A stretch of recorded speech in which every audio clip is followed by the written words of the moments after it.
and welcome to the Oakland County Megacast on this Friday morning. Happy Friday, everyone. I can't believe it's already Friday. You are watching and listening to us on Civic Center TV, Birmingham Area Municipal Access, 89.3 Lakes FM, 88.1 The Biv, Channel 15 on Comcast, Channel 99 AT&T, 89.3 WBLD Orchard Lake, 88.1 WBFH Bloomfield Hills. I'm Erica Jones, joined in the studio by Calvin Brown, and we have Ronnie joining us at her home studios this morning. Hey, happy Friday to everyone out there. It's a beautiful day.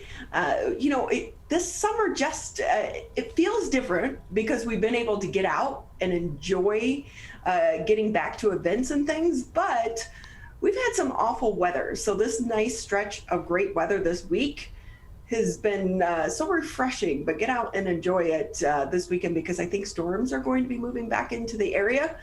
So the sunshine is awesome. The deer, Erica, Calvin, they're back munching away and in the backyard. They've eaten all the food out of our bird feeder in just one day. Oh my, well, it's a bird feeder. You might want to put it a bit higher maybe, I don't know.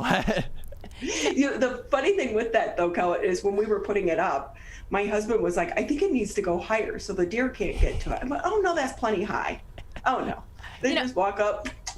I always think it's funny because deer are so common around here. We see them everywhere, like it's no big deal, but I'll have friends visit me from other states and they'll be like, oh my God, there's a deer, like it's a big deal. And I'm like, that's not normal for you? They're everywhere. I will say there's been a huge increase over the past few years of the number of deer. So I'm, of course, on the West Bloomfield Trail. And in the beginning, it was exciting. We take pictures. Oh, look at the deer. Now, it's got to be either the papa deer or the mama deer with her babies. Then I'll actually get out my phone and take a picture because I do still think the baby deer are so cute. Right. And I'm pretty sure like it was a COVID thing too, where all the deer population rose when COVID started because there was just a lot less commotion, if I remember too. I think I heard that. So, hey, do you guys have big plans this weekend? Oh, I do. I'm going to Muskegon with my family, and I'm so excited. I cannot wait. You know, I've been out of town the past couple weekends, but I'm going back to school in a couple weeks, so I'm here this weekend just getting my stuff together, getting ready to go back. Nothing crazy. So I'm a little excited, though, because as much as I hate to leave, this is my last day on the show. And I don't think a lot of people in the public really understand what it takes to put the show on, and with the shoestring budget that we do. And of course, the Megacast was born out of the pandemic with Tyler and Dave Scott way back in March of 2020. That seems like a lifetime ago. And it was a way for them to be able to keep everyone informed on everything that was happening with the pandemic, thinking it was going to be maybe a couple weeks or a month. Here it's been more than, a year and a half into the pandemic. We're not out of it just yet. I joined the show last June, so I've been here about a year. And I will say in some ways, this is so much harder than mainstream media because trying to interview people, 5 people a day, first booking them. So we have to give a huge shout out. Jake used to do it before. He's part-time now. Larry has been doing it, our booking producer, our former Zoom producer. And I will tell you, he does a fabulous job, an amazing job. And trying to do that and do the research. But one of the things we like about this show is we are able to interview people at length. 15 to 20 minutes. Now, when you're a reporter and you're out in the field, you do that all the time, but the public never gets to see that. They might, you have to put it into what's called a package, and it's like you take a 20-minute interview and you cut it down into like a minute 15, and so you might get 20, 30 seconds out of that 20-minute interview. So we're able to do those interviews at length here, which allows for our guests to be able to explain a lot more and for the public to be able to get as much information. So I hope that they've seen it or the show has been valuable to so many people, because I will say in the year that I've been doing it, I still learn something new every day. And that's what I've enjoyed about the show. Well, we are so lucky that we've had you for all this time. And I know I've gotten the opportunity to learn so much from you, and it really has been an incredible experience. And we are sad that you're leaving, but I'm excited for your future endeavors. Are you? Yes. And we're not ready to announce it just yet. what we are going to be doing, but I will say it's going to be nice to be working for myself. So you know how everyone posts everything, oh my gosh, it's Friday, yay, it's Friday. Well, I'm happy that this is my last Friday in the rat race. Because and obviously when you work for yourself, then you're working really every day. So, but it'll be exciting, and when we're ready to announce it and launch it, then we'll come on the show and we'll talk about it a little bit more. But we did have, a shoot yesterday, so that was exciting, and it's really starting to feel real now. And so I'm excited for that. With that, I have to ask you guys, Calvin, I know you and I have kind of talked a little bit about the mask. You're a mask wearer. Mm-hmm. Erica, do you still keep your mask handy all the time? I wear a mask when I go to the airport, and that is it, unless I am threatened otherwise. Hey, speaking about the airport, I know you're about to go back to school at the University of Miami in Florida. Go Canes. I hope you're not flying Spirit. Yeah, I stay off those yellow planes as much as I can. Oh my gosh, Spirit Airlines, it's just a nightmare for so many of the travelers. They've been canceling about 100 flights a day. And they're saying there's technical glitches, a fuel shortage, an employee shortage, and computer glitches. That's all kind of contributing to the mass confusion for Spirit, but not a happy time if you've been flying Spirit. But I will say today, the breaking news coming on just before is on the Canadian side of the border, the employees that work the border are on strike right now. And so going to make it a little bit difficult to get across the border for those, especially the truckers. Yeah, definitely difficult. And just all the stuff that's been going on with the border for so long has definitely been wild with work and even just socially people not being able to go back and forth. But that's definitely not going to help this issue. And especially as we're moving forward, people want to be able to travel back and forth. So any strike or things like that are not going to be helping this moving forward. So with that, here in Oakland County, don't do away with your mask just yet. With a 7-day average of 78 COVID-19 cases per day, the Oakland County is firmly in the substantial range of the CDC's guidance for everyone to wear a mask indoors, regardless of your vaccination status. So in addition to getting vaccinations, wearing masks and social distancing remain the most effective ways of preventing the spread of COVID-19. That's according to the health department. A recent surge in confirmed cases, including the Delta variant, prompted the reminder for both the vaccinated and unvaccinated. Oakland County's cases have more than doubled since July 27th, when the 7-day average was 35.54 cases. And with COVID-19 variants in the community, vaccination continues to be the most effective way of stopping the spread of the virus. That's according to Oakland County's medical director, Dr. Russell Faust, who we've had on the show quite a bit throughout this pandemic. He said, in light of the recent rise in the COVID-19 cases, which include the Delta variant, we agree with the recommendation by the Centers for Disease Control for all Oakland County residents to wear masks, socially distance, in public indoor spaces, regardless of your vaccination status. And here, I will say in Oakland County, we have 70.6% of the residents that have been vaccinated. So we have reached that threshold, but with the Delta variant, it's not enough. So the health division is going to continue to host some of these pop-up COVID-19 vaccine clinics. It's not hard to get a vaccine right now, not like in the beginning of this pandemic when the vaccine was coming out. You had to wait in line, you couldn't find the vaccine. Well, now, in addition to those pop-up clinics, the health division is also going to be doing some of the clinics on the campuses of Lawrence Tech, Oakland Universities, Walsh College, Oakland Community College, Baker College, and Rochester University. So don't do away with that mask just yet. What's going to be interesting, though, to see if we go back into any type of restrictions, if this continues to get worse. So far, I don't think so, especially with this being an election year. I think this is so, it honestly makes me angry, and I hate to overshare my opinion, but we can't control the Delta variant and other things happening, but a lot of people including myself, really kind of had to make big decisions.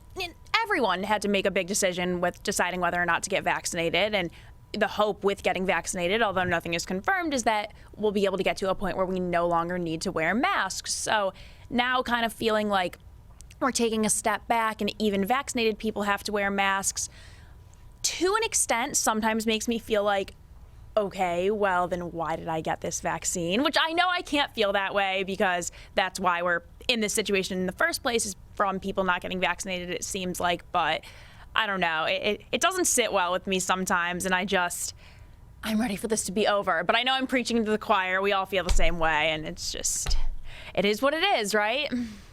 So with that, can I ask you, Erica, because you do go to college in Florida, and we know the things are so different throughout this pandemic, how it's been managed state by state.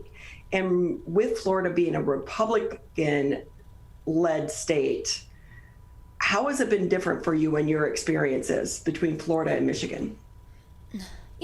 It's interesting because my campus has been so strict about everything that I haven't really felt that big of a difference. It's not like I go to Florida and all of a sudden no one cares anymore, because for a while it was still anywhere I went, grocery stores, restaurants, you would still wear a mask when you went in, and it might have been different, the nightlife, clubbing scene.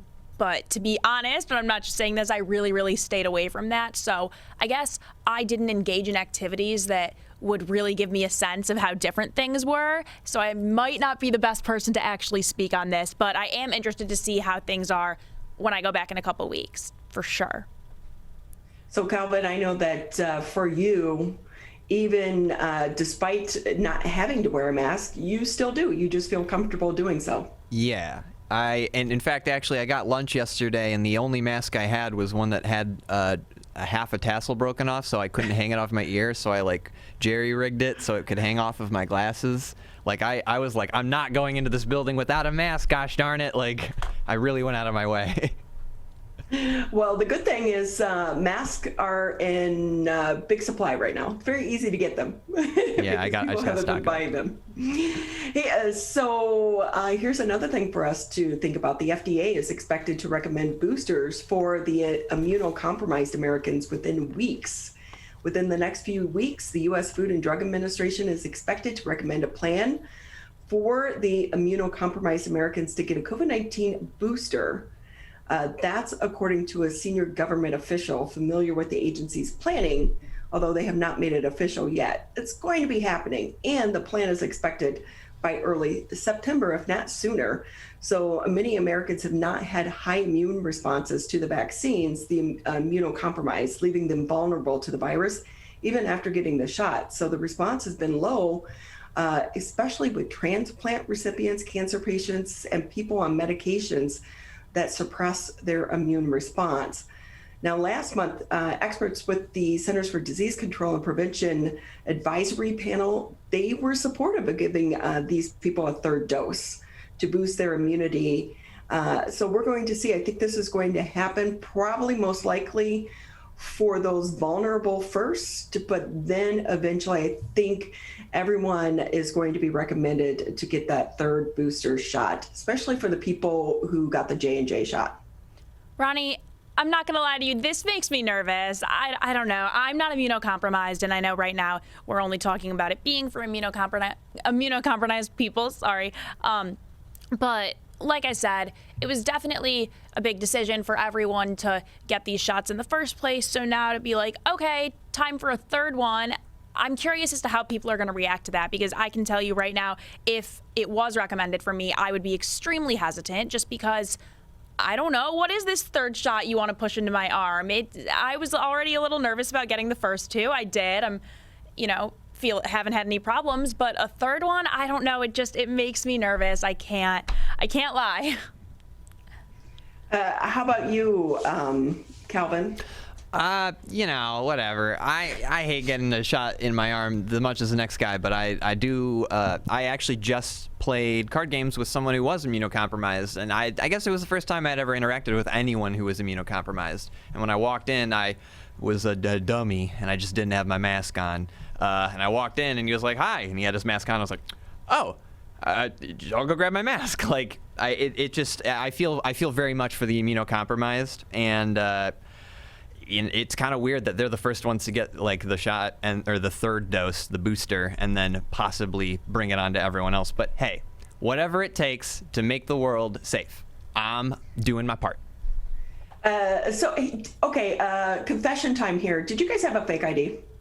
Never. I'm 20.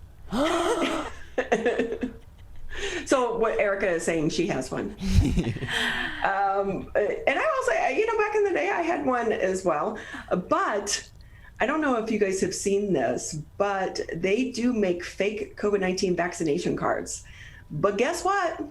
Don't do it, because it's a crime.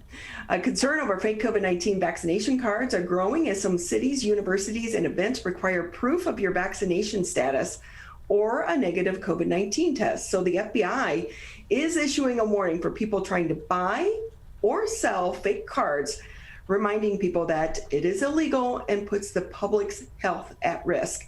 Investigators have already taken down listings online for fake cards, and the FBI put out a statement saying vaccination cards are intended to provide recipients of the coronavirus vaccine with important information regarding the type of the vaccine they received and their dates of their vaccine. The creation, purchase, or sale of a vaccine card by any individual, it's illegal. Don't do it. Endangers the public safety.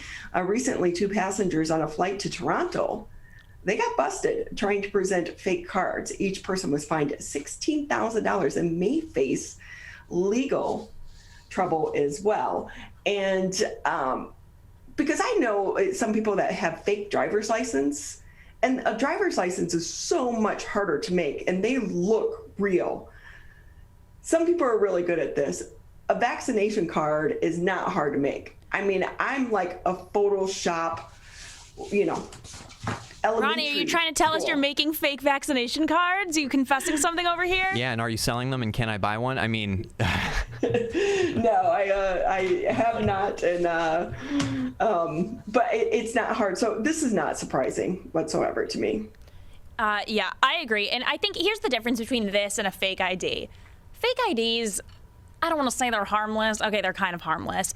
Mostly it's used for people wanting to go out and have fun within reason. It's not putting anyone's health in danger, where fake vaccination cards are a completely different thing. And sure, it's the same idea, but trying to draw a parallel there is hard because the stakes are so different. You're not worried about, if you use a fake ID to get into a club, endangering a bunch of the people in the club or getting them sick, and that's what you're doing with a fake vaccination card. So it's definitely a different circumstance, but what I'm curious about is if, knowing that these are so easy to make fake versions of, if as time goes on they're going to come out with a more advanced looking type of vaccine card that is more similar looking to a driver's license, so it's not as easy to replicate.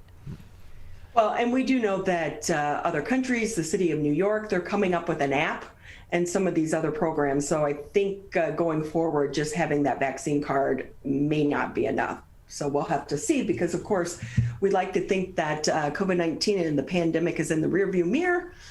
However, it is not. We are still in the middle of this pandemic. And so we'll continue, of course, to watch all of the developments, and you can always get them by tuning into the Megacast live 10 a.m. to noon, Monday through Friday. You can catch the latest headlines. Go to civiccentertv.com, click on coronavirus. One of the best resources, though, at the top of that page, direct links to the CDC, the state of Michigan, as well as Oakland County, so you can keep up to date on some of the changes as well.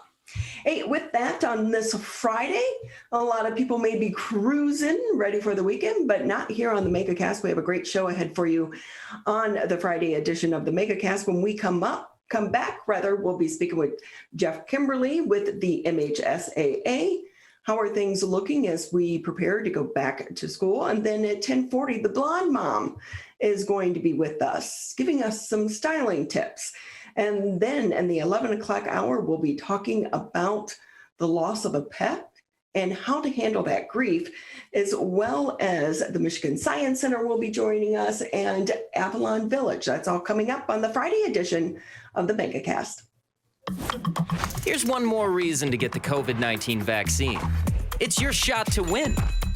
Anyone 18 years or older in Michigan vaccinated between December 1st, 2020 and July 30th, 2021 is now eligible to win millions in cash prizes, including $1 million jackpots and $50,000 daily prizes. And vaccinated students could win thousands in college scholarships. For eligibility details and to enter, go to mishottowin.com. Today, it is easier than ever to join Michigan's Organ Donor Registry and help build a bridge of hope for organ, tissue, and eye donation. Just one person can potentially save or help improve the lives of up to 75 people. By joining, your legacy could be the gift of life. Sign up today at michigan.gov/SOS or at any of the more than 145 Secretary of State self-service stations located across Michigan. Be part of Michigan's Bridge of Hope by adding your name to the Organ Donor Registry.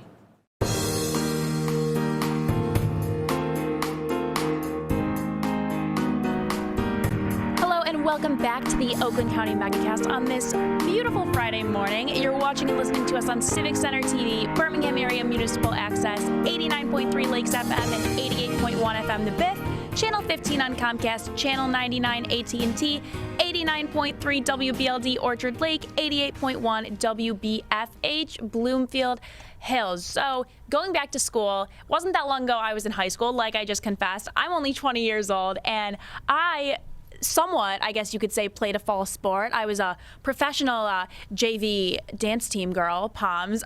So football games, I know a little bit about that, but as we go back into fall sports, there are so many new things that we need to look at. Things are looking different as the years go on and as we continue to evolve with the pandemic. Here to talk to us about how fall sports are going to be looking, we have Geoff Kimmerly, who is the Communications Director for MHSAA. So good morning. How are you? Thanks so much for joining us today.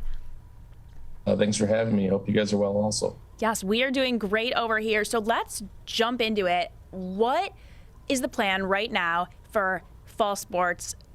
No masks, right? No, we have no state-ordered restrictions at this point. Our plan is what the plan was in 2019 and for about 100 years before that.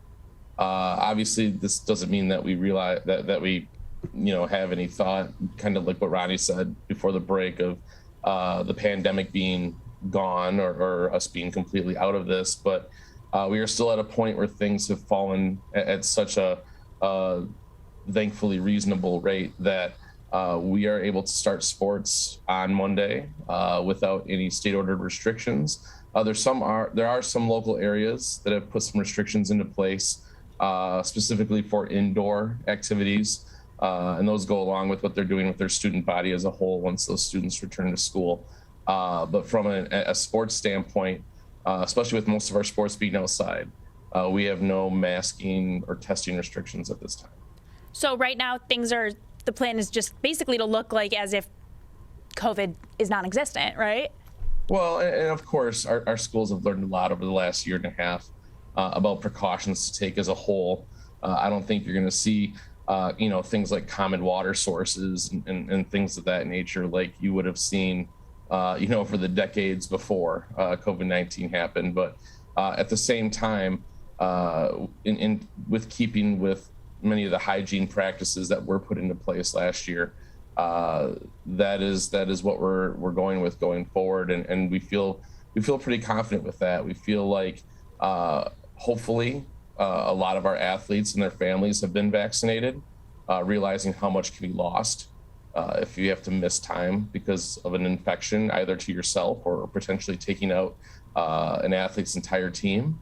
And all of those things said, we still have some areas in our state that are showing no new infections on a daily, or I guess it's now every 3 days that they report basis. So locally, people can make decisions in terms of any restrictions that they want to place. But from a statewide standpoint, we have not received anything from the Department of Health and Human Services instructing our schools to do so. So that's as far as practices go, but do we know about games? Because I know last year it was a big thing with limited attendance and students have to pick and choose which of their family and friends are able to attend, but are we going to be back to full attendance at games? Yeah, at this point it is. At this point, there are not only are there no restrictions for athletes and competing teams, but for spectators as well. Again, locally, there will probably be potentially, I can't even say probably, I'm not even sure. We're done kind of predicting in this whole thing because as we've learned, the predictions don't really pan out necessarily, but there very well could be some spectator limits that can be put in place by local districts or by county health departments, things like that. But we don't have anything from a statewide point of view right now. Well, that is fantastic. I'm sure families have been very, very happy to hear that. Students, definitely all these athletes excited to get back out there and not have to deal with these restrictions that we've been seeing, hopefully, knock on wood. But then there's some things that aren't related to COVID that still can become roadblocks, which are heat management warnings that we've been seeing. How do we handle those? Is it like a snow day type of thing where you just have to decide if you're calling it or not, or explain how that works? The heat management is something that we have been talking with our schools with quite a bit over the last probably 15 years now, 2 decades. And we actually have a heat management policy that we employ during our postseason that's based on heat index that gives certain levels of activity that can continue to be undertaken when the heat index reaches a certain degree, although that's not mandated for schools to do during the regular season or preseason practice. A lot of schools adopt that policy. And what it really does, it says, at certain intervals, you have to increase water breaks to, every half an hour, 15 minutes, things like that. If it reaches a certain level, you cease activity entirely. We can move practices inside. We can move practices to different hours of the day, earlier or later, when the heat index should be down. There are just adjustments that need to be made, and certainly our administrators and our coaches are cognizant of that. And so, yeah, absolutely, especially with temperatures expected to kick back up at least Monday and Tuesday. It looks like high 80s over here, and I'm assuming that'll be like that across most of the Lower Peninsula. Those are things that our coaches and our schools have certainly become accustomed to paying attention to at this time of the year. And how do you handle compliance with rules and mandates like this? Because you can't be at every single practice across the state, and no one can be. So is it just on the honor system that you need to expect that your coaches and administrators are complying with these measures? Well, and you would be surprised if maybe not. We hear about things, as I'm sure, in the media. I being part of the media myself for a number of years, you end up hearing about things if people are doing things the wrong way. We definitely hear from other people within schools, families, other people from other neighboring schools when rules are being broken, be it something that has to do with health and safety or eligibility or name the topic. So yeah, is it on the honor system? It is, but at the same time, these especially during the regular season, these administrators and coaches are following local rules within their schools, and the penalties locally are surely very substantial if they have athletes out there doing things that they shouldn't be doing. And as the communications director, how much hands-on time do you get to spend with coaches, athletes, administrators? Do you ever travel around and go to practices or games, or what does your day-to-day job somewhat look like when the season's underway? Sure. Not as much as I'd like. I was a prep editor for 12 years before I came to the MHSAA, and I was obviously going all over the place and doing a lot of that stuff. I'm at finals competitions during our playoffs every weekend. During the regular season, I try and get out a little bit. I'm going to Muskegon on Monday for the first day of practice to do something. We have a fan-focused website called Second Half, and I'm the editor of that. And so I end up doing a lot of, reporting and things like that. For that site, we have a student advisory council that I occasionally speak with. So it's not a ton, especially from the student angle. But certainly from the administrator and the coach angle, there's a lot of communication, and I try and keep myself pretty immersed in this and have an idea who's doing what and who's playing well and who are the people to watch and things of that nature. For sure. And going back a little bit to how COVID's impacting things, I know right now we said things are looking good. It's going to look a lot like 2019, and it's looked for the past several decades. But we always need to keep in mind that every day's changing, and we don't know what things are going to look like tomorrow or the next day. So is there a plan as to what things could look like or what's going to happen if athletes on the team do test positive for COVID? Because that is still something that we need to keep in mind. Sure. All of our policies from this past school year in terms of what to do if someone, be it an athlete or a coach or someone else associated with the program, tests positive or is exposed, everything from the past year still holds. So if that were to happen, the first thing that athlete or that school would do would be to call the local health department and follow the directions from there. That's been consistent throughout our time with COVID, going back to the first precautions that we put in place when we started returning schools to activity during the summer of 2020. So really that hasn't changed. Schools are pretty used to that by now. They understand what you do. The health departments have taken plenty of those calls and they know what their plans are. And then we go from there. From a statewide point of view, while I said before we're out of the prediction game because just necessarily doesn't work out and it's better just to be prepared for everything.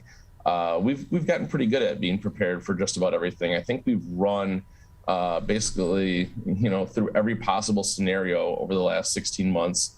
And so we either have past knowledge of how to handle some things that might come up, or we've gotten pretty good at being nimble and being able to make our way through whatever the issue of the day is, while keeping our participants safe and also keeping them on the field and giving them the opportunity to continue to make these memories, even despite the fact that we're doing so at a time that obviously none of us are ever going to forget. For sure. And what has the reaction been like so far from athletes, students, that's the same thing, but athletes, coaches, parents? What does it seem like people are most excited for with being able to feel a little bit normal again this season? I think everybody was just really glad, especially last school year was such an oddity because at the end of the day, we had all of our championships for all three of our seasons over the course of about 6 months because the fall ended up happening, the great majority of it, or at least half of it. The last few sports to finished up in January. And then our winter sports, instead of March, ended up the first couple of weeks of April, and then we had a normal June. So even, with all those schedule changes and the fact that that was different, people were just glad to be back. People were just glad to have the opportunity. We missed the spring of 2020 entirely, and that is something we never want to do again. Those are the players, athletes, coaches, families that we spoke to at that time made impressions that I'm sure any of us that were involved will never forget. So the goal is to always have some sort of season and have it come to completion. We were able to do that this past school year, even with a number of hurdles and obstacles. We're hoping to avoid those hurdles and obstacles this year. And I think people are happy that we've continued to work toward that. I think the great majority are glad for the fact that we didn't just give up and say, we're just going to bail on this year again. And I think they're glad that we're starting out as normal as possible here on Monday. Well, it definitely does seem like things are looking up, and I'm excited to see what the fall looks like. Is there anything else that you want to share about this upcoming season or MHSAA in general before we let you go? We're excited to be providing these opportunities. We need to keep in mind, I think, as we've talked about, that the pandemic isn't over. There are still cases coming up. There are going to be some hot spots by what the experts tell us here and there. But I think the one thing that I know I'm not going to do, or at least try not to do, and I tell people when they ask, is not take for granted what we haven't had these last couple of years.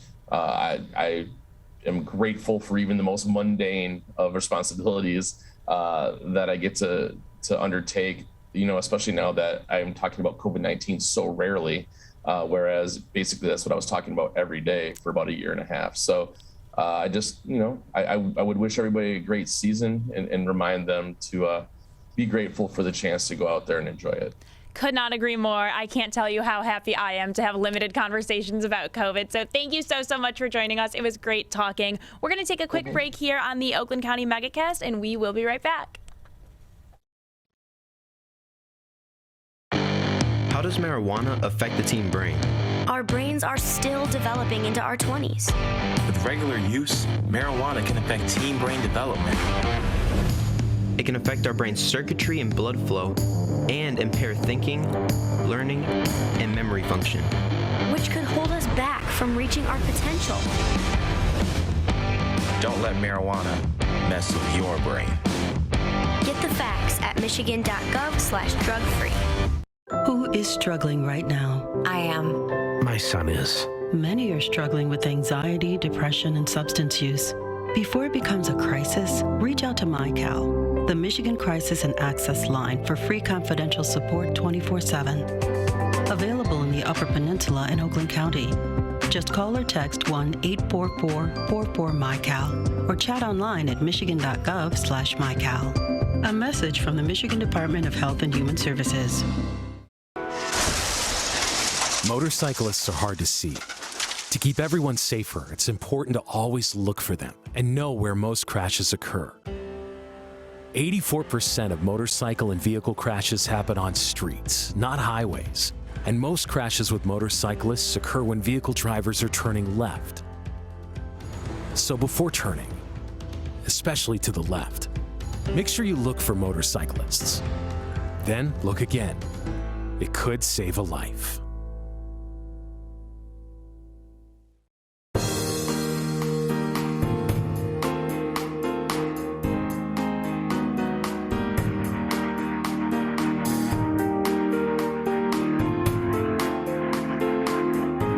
With us here on the Friday edition of the Oakland County Megacast. I'm Ronnie Doe, hanging out in my home studio here on my last day as I continue to nurse my bad back.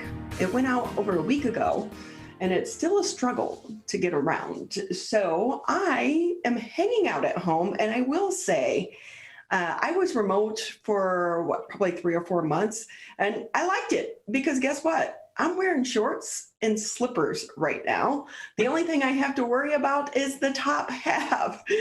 But as so many people start to go back to the office, I wonder what it's going to be like for them when it comes to their style. With that, let's go ahead and bring in Kendra Bissig. She is the owner of The Blonde Mom. I love your name, by the way. Oh, thank you so much. So you're a personal stylist. How do you even come to do that?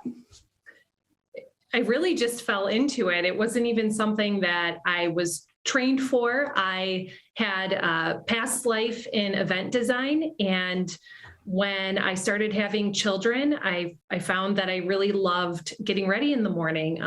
After having suffered with postpartum depression, I found that one of the best things for me was to get up every day and shower and put on makeup and put on a cute outfit. And I kind of, developed my style over a few years, and other moms began to notice, ergo my business name.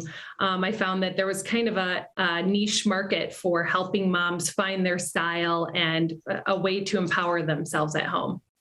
So I love that. And can I ask you, how do you develop your style? I think it takes time. I kind of work backwards, even with clients. I like to figure out what they don't like first in order to move forward. So even with myself, I was trying trends. And that's something that I always tell people is experiment with the trends, but don't invest in trends because they come and go. So I think you have to kind of try a lot of different things to really develop and discover what you actually like. Kendra, I'm so bummed that I didn't know about you before, because I had a photo shoot yesterday, and I look back at the pictures. I'm like, I don't look good. Like it didn't, because the outfit in your mind or in the mirror may look great, but doesn't always translate to pictures and video. Right, and that happens sometimes. I hear that a lot too. So with that, how has your business been in the pandemic? Because so many people have stopped getting dressed up.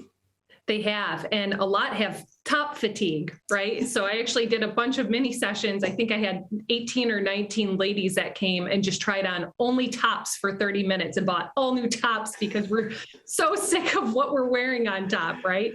But, I did shut down when I had to shut down. And then when people were ready to get out into the world again, I was flooded with inquiries. I've been very busy because people do want to get out of the sweatpants and get back into, jeans, hard pants as we call them.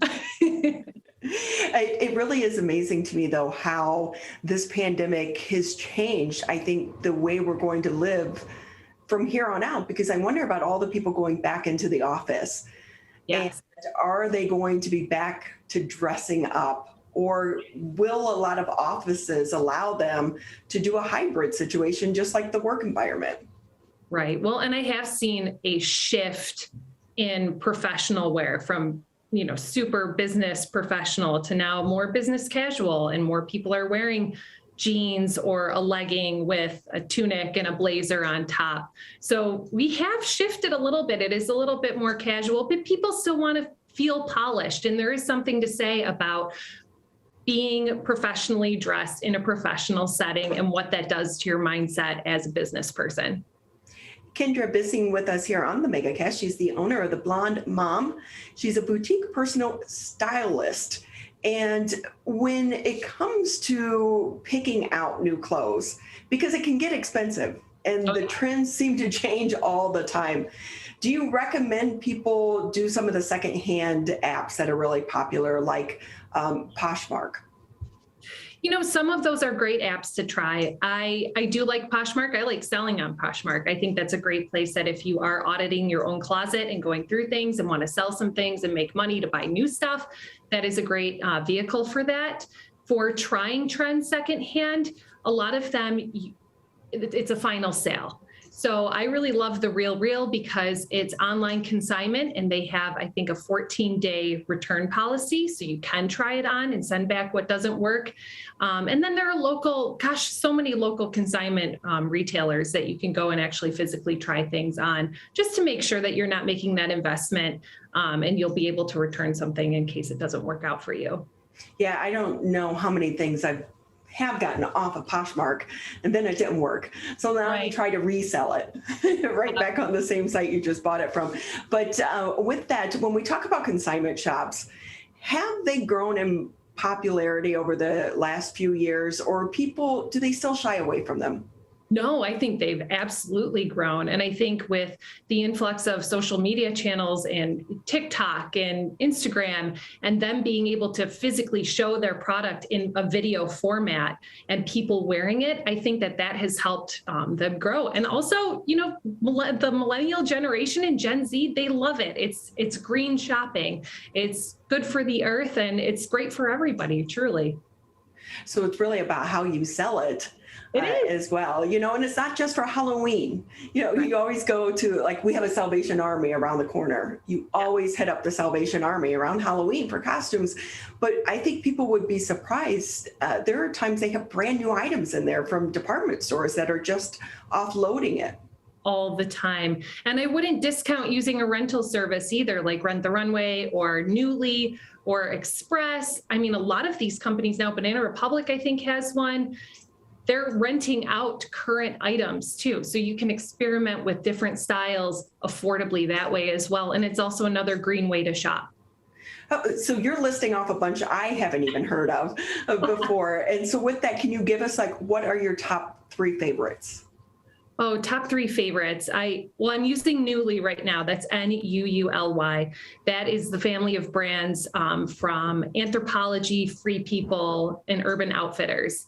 So if you're kind of into that boho look, that's a really good one. Actually, my top is from there right now, and I believe it's around $88 for 6 pieces for the month.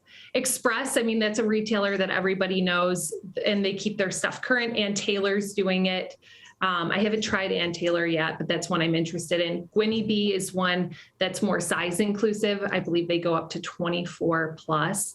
So those are some of the good ones that I've seen. Rent the Runway has some kinks to work out with some of the changes that they've made. So I wouldn't take them off the table entirely, as I was a member for 5 years of unlimited rentals. But I think that they need to work out some of the new plans that they've had going on the last few months.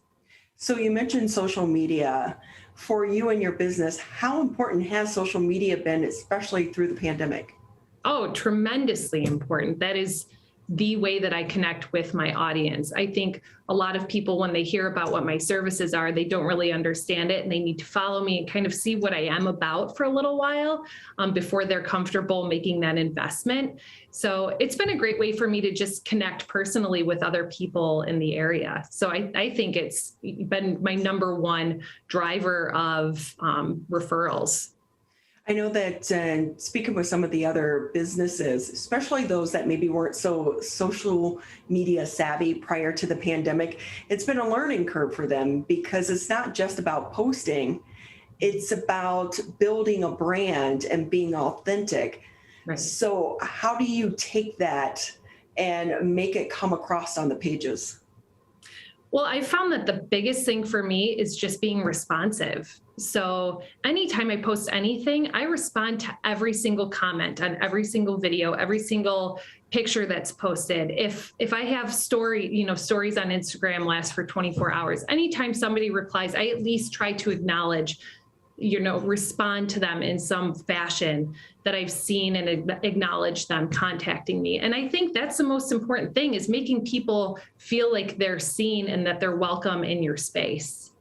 Wow, I'm thinking about that, and I'm like, this must be really kind of be a full-time job for you then. I mean, just the social media aspect. I say that pretty frequently, but I love that part of it. And I did have to choose one over the others to kind of focus my energies in, so that I could give it 100% of the social media time that I had allotted. So I don't focus on Facebook. I don't focus on TikTok.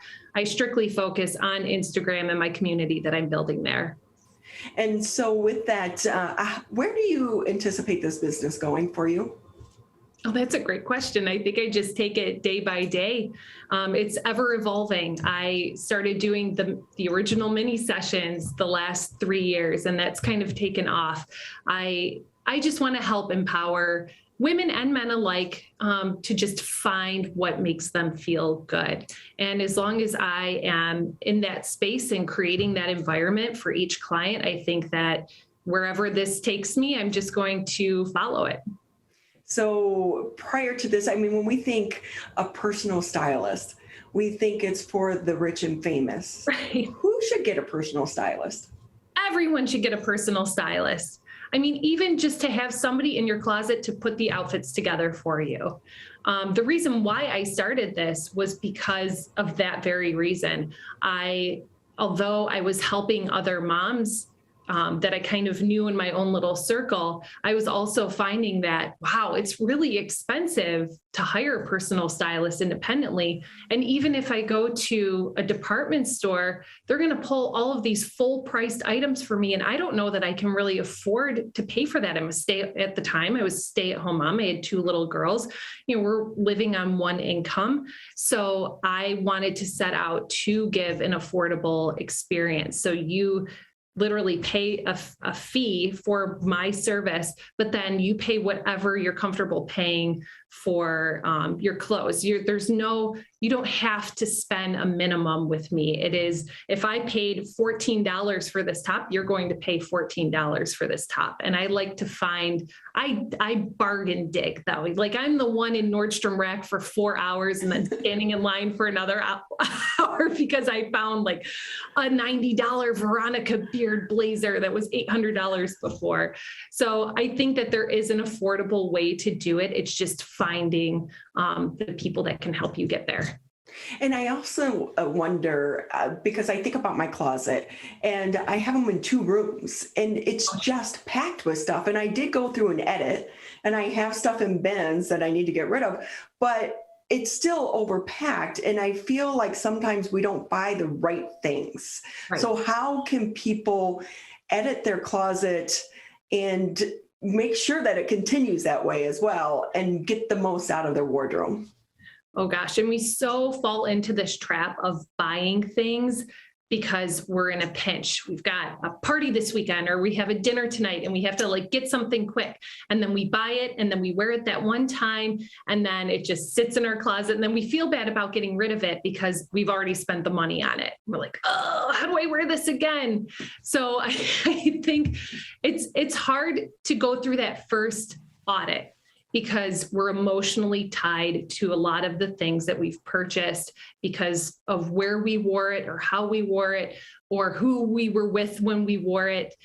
So I think that doing an initial sweep through and just being honest and real with ourselves, ripping off the Band-Aid, taking out the things that we're not going to wear and we know that we're not going to wear, and then, putting it all away again. So a lot of times too, we'll go through with a client and say, okay, if we're not ready to get rid of this yet, I only started using this word in the past year, we're going to quarantine it. Before it was on vacation, right? I like vacation better. I know. So we're going to send, these 10 pieces on vacation. We're going to put them in an entirely different part of the house. We'll put them in a bin in the basement, whatever it is, we're going to get them out. And if we're not thinking about them for 1 month, 2 months, 3 months, we're going to get rid of it then. And then we'll purchase things. So the thing is, this can be a process and it's just like anything else. We can't just like go right in and fix your entire wardrobe and make it work for you. It's going to take a few steps to get you there. So if we start taking those necessary steps, then we can get to a place where we're not even in a capsule wardrobe, although it might feel that way, but we're in a place where we're mixing and matching outfits efficiently because we have the things that we need to make, 20 outfits. So with that, Kendra, can you talk a little bit more about what is a capsule wardrobe? I never even heard of it before until Pinterest. Oh, well, I think Pinterest is who made it very popular. And they initially started off with, hey, if you want to live like a minimalist, you should have one chambray shirt, one pair of white jeans, one black blazer, one denim jacket. And it kind of put people in this box of how they should be dressing, what they should be wearing. But a capsule to me is a small grouping of your most favorite items. So if you have a wild floral dress from the 70s that you absolutely love, that should be a part of your capsule, regardless of what Pinterest is telling you. So really it's finding things that are easy to mix and match and pieces that you love, but minimalist, like fitting it into one closet, Ronnie, instead of two. Well, and I'm just sitting here like, I wonder what your closet is like. I'm actually getting my closet redone in a couple of weeks. I'm going to be sharing that, but it's very small. I have a very small closet because I love to have quality pieces, just a small amount of quality pieces. Again, that easy mix and match. And then I supplement it with rentals when I feel like I need to experience some new trends. So with that too, as we're in the middle of the pandemic, we're all so much more casual, especially in the summertime, but how important are accessories in all of this? Well, I think that it's just dependent on the person. I love hats, so I wear hats all of the time. And part of it is because I call myself the blonde mom, and I'm truly not a real blonde. None of us are after 20. Right. But I do love to accessorize. Some people are less is more, some people are more is more. And I think that for me is a very individual choice. Kendra Bissig with us here on the Megacast. She's the owner of the Blonde Mom and a personal shopper and stylist. And with that, Kendra, can I ask, because for some people, they may think that this is just on the surface, but how important is your look and getting that next job or people viewing you differently? Well, I think it's tied so heavily to our mental state, right? I mean, think about the way that you feel when you wake up in the morning and you stay in your pajamas all day versus the way that you feel when you wake up in the morning and pull yourself together and put on something that you love and that fits great. Think about when you go to the grocery store and somebody compliments you on your top or your shoes. It's all mental. And, sometimes what we have on the outside is helping us on the inside. It's boosting our confidence. It helps you go out for that next job. It helps you when you feel like maybe you're having a down day, but if you throw on some lipstick and a bright red blazer, maybe you can conquer it. So I think that it's very important in finding the pieces that are really, truly going to make your inner light shine. Kendra Bissig again with us here on the Megacast, known as The Blonde Mom. You have such a fun Instagram page. So with that, Kendra, if someone's interested, how can they find you? Sure. So like I said, I'm on Instagram all the time, and my handle is @the_blonde mom. My website is theblondemomstyle.com, and you can submit an inquiry there as well. And of course, my email is kendra@theblondemomstyle.com. It's been so fun having you. Thank you again for your time. Thank you very much. I'll be calling you, but again, I wish I had you yesterday. Next photo shoot, Ronnie. Exactly. Kendra, thanks for your time. We'll take a break here on the Megacast. When we come back, still a lot to get to in the second hour of the show. And right after the break, we'll be talking about pets. So many people adopted pets over the pandemic, but what happens when your pet passes away? That's next here on the Megacast. To Sophia and Gabriel. Even though these old knees can't follow on your adventure to the forest today, these flowers represent my love. These stitches and threads join us together. And wherever you see a flower, a bird, a beautiful tree, know that my love is with you. Make the forest part of your story at a park near you. Find one at discovertheforest.org. You see certain things get reincarnated in your children. My daughter is very much inspired by my wife's artistic pursuits. So my daughter started making necklaces. She makes what we call affirmation fashion. I tell her every day that your black is beautiful. Your black is beautiful. Your black is beautiful. And if there's anything better than being beautiful, it's being smart. And if there's anything better than being smart, it's being kind. And reaffirming that every day is our method of making sure her chin never drops. My dad wasn't around, and I remember riding a bike and falling off and cutting myself, and me never just wanting to get back on it. People ask, how your children learn how to ride a bike, and you did. I didn't teach them. I just created an environment where they taught themselves, and all I had to do was be there.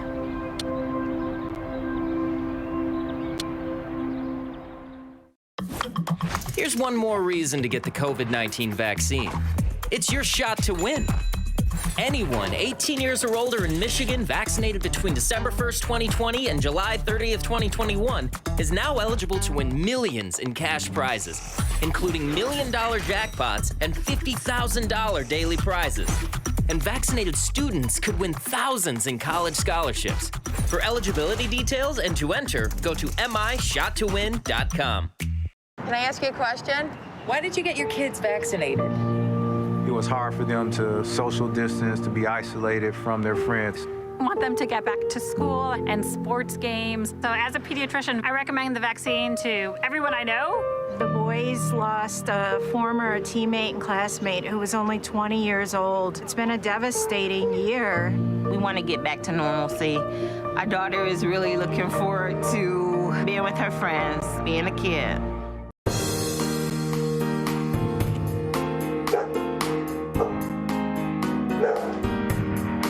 Welcome back to the second hour of the Oakland County Megacast. I'm Ronnie Dahl, hanging out here in my home studios. Miss Erica Jones and Kelvin Brown holding things down back there at Civic Center TV. As a reminder, we're always here Monday through Friday, 10 a.m. until noon. You can catch us on Civic Center TV, Birmingham Area Municipal Access.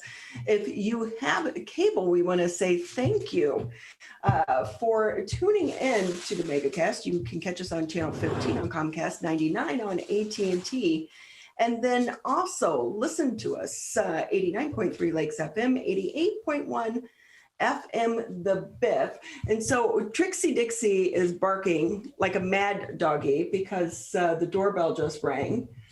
And it looks like I have flowers. So we'll talk about that here in just a little bit. But I want to go ahead and bring in our next guest, because for so many people at the beginning of the pandemic, the shelters were empty. So many people were adopting dogs and cats through the pandemic. But What's it like when you lose your furry friend?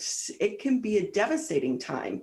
To talk more, let's bring in Dr. Mickey Golden-Moore. She is the founder and facilitator for Beyond the Paw Print Pet Loss Support Groups. Thank you so much for doing this. It's a pleasure. And thank you so much for being interested in this very tender topic. I'm really appreciative that you and your team want to give airtime to the subject of pet loss and the journey toward healing.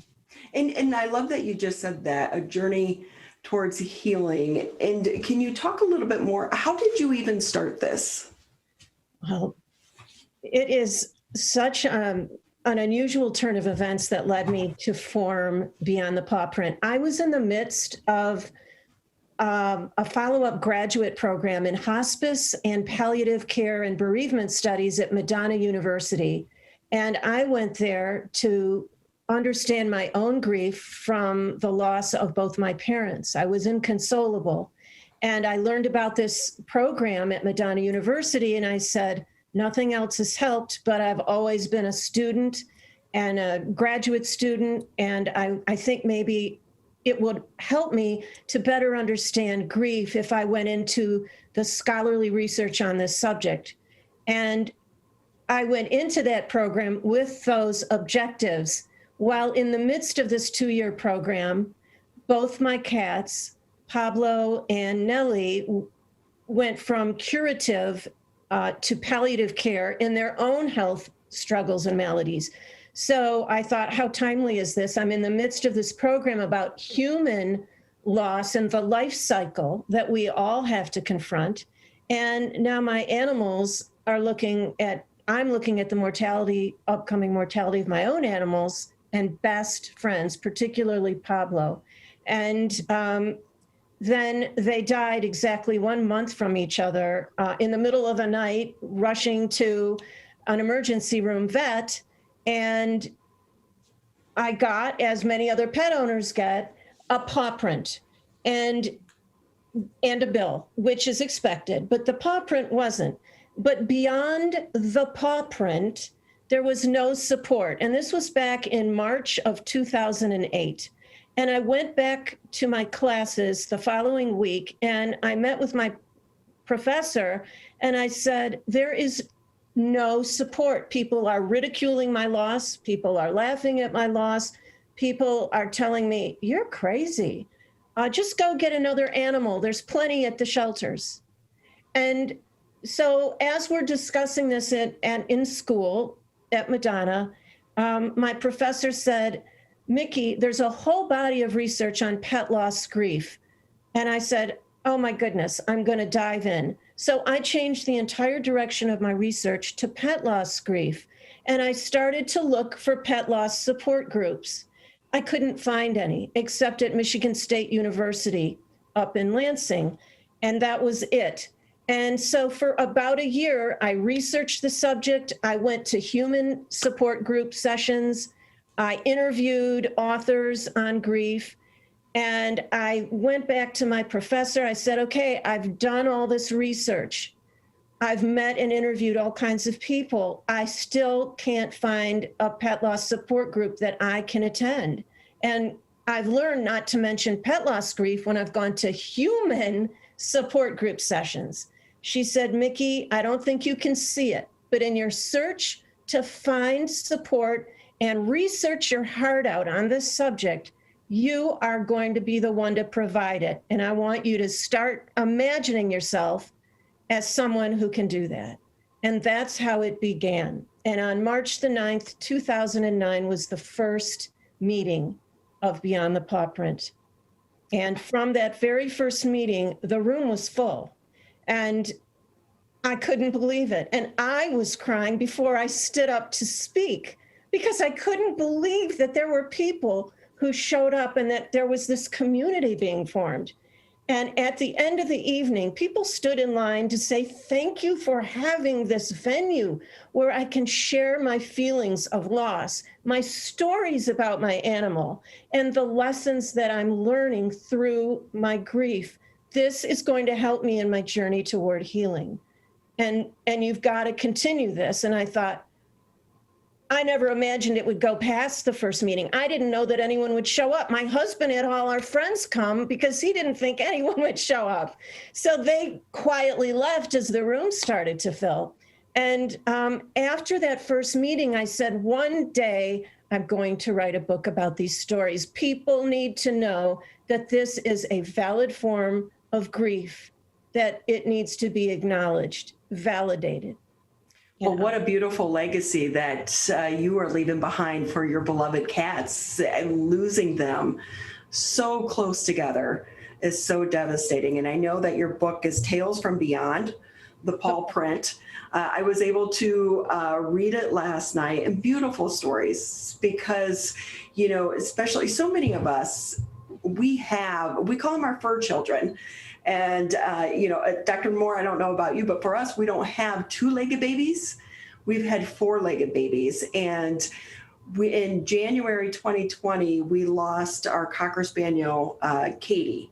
And we'd had two other Cocker Spaniels. And, you know, when we had one, then we had a second one. So there was someone to kind of fill that void. But then, and we were able to, you know, put them down at the vet. And mentally that helped.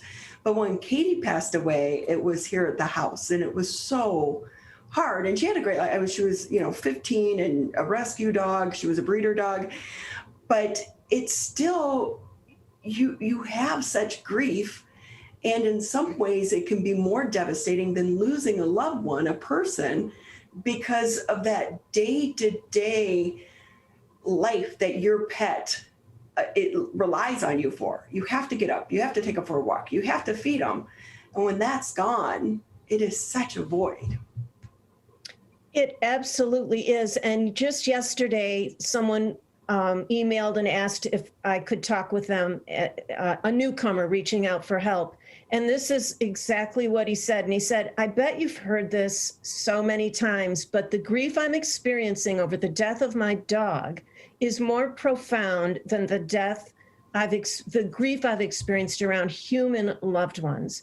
And Ronnie, it's exactly what you said. And maybe for the first time, aside from our spouses, right? We want to acknowledge them, but it might be the first time that we've experienced complete unconditional love. And for this young man, he's single, doesn't have human children, and his dog was his best friend, his comforter, equal to how he was a guardian to his dog. His dog was his guardian emotionally and spiritually, and his chief comforter. And he wanted to talk about, he was in great conflict and he had a lot of guilt because he said, I'm grieving more deeply over the death of my dog than I am the humans in my life who have died. And we talked about what you just shared, that our animals are with us 24 hours a day, 7 days a week. Who else can't wait to see us at the door, so excited? Like when we went on our first date with our loved ones, they couldn't take their eyes off our eyes. Everything we said was brilliant. Anything we did and wore was perfect. And our animals are like that with us every darn day. They never get tired of seeing us or hearing our voices or being loved by us. So how can we not grieve? And over the years, the other one quick point to follow your question is so many people who have come to my group over the 12 plus years I've been facilitating it, they're often single, or even if they have a family and human children, the bond they have with their animal, it is genuinely the first time they have received unconditional love without fractures and disappointments, regrets or resentments. All of that just disappears. It's love in its most pure sense. And when that goes away, it is gut-wrenching and crushing to our spirit and our heart. Dr. Mickey Golden Moore with us here on the Megacast. She's the founder and facilitator for Beyond the Paw Print Pet Loss support groups and the author of the book, Tales from Beyond the Paw Print. So I have to say, we're like crazy pet parents. So my brother, this was our Cocker Spaniel, Katie. And so my brother made this 1 year for my birthday. But every year, he's an artist. So every year, it's our Christmas card. What are you going to do? and the dog would be center stage. And that's Trixie. I'm going to grab a couple of these just so you see, like every year, the dog was center stage in our Christmas card. Oh my goodness. She's a reindeer. There. We were like Santa and Mrs. Claus. Oh, look at that. And she was like the most laid back dog. So my brother had like mugs made for us of all of our, I don't know if you could see it, of all of our different Christmas cards. So, and it's a big thing. So last year, after Katie had passed away, the rescue had called and they needed a family to foster a dog that didn't have kids and didn't have pets. And Katie had just passed the day before. So we were like, okay, we'll foster her. And so then we got Trixie. We've never had a big dog. We've only had Cocker Spaniels. And she is just a hoot. Oh my goodness. But I will say, so she's a mutt. They think it's Schnauzer Lab, so we call her a Schnauzer door. But Trixie's not so nice with people. But when you get a new dog, people are like, well, you have another dog. But I feel guilty, like, especially in the beginning, it was hard to bond with her because we had just lost Katie. Now she's just a part of the family. Often people do what you guys did. And I'm thinking of one of my veteran attendees of the group, Karen, her 3-year-old dog Scout, and she's featured in the book about Scout, her story.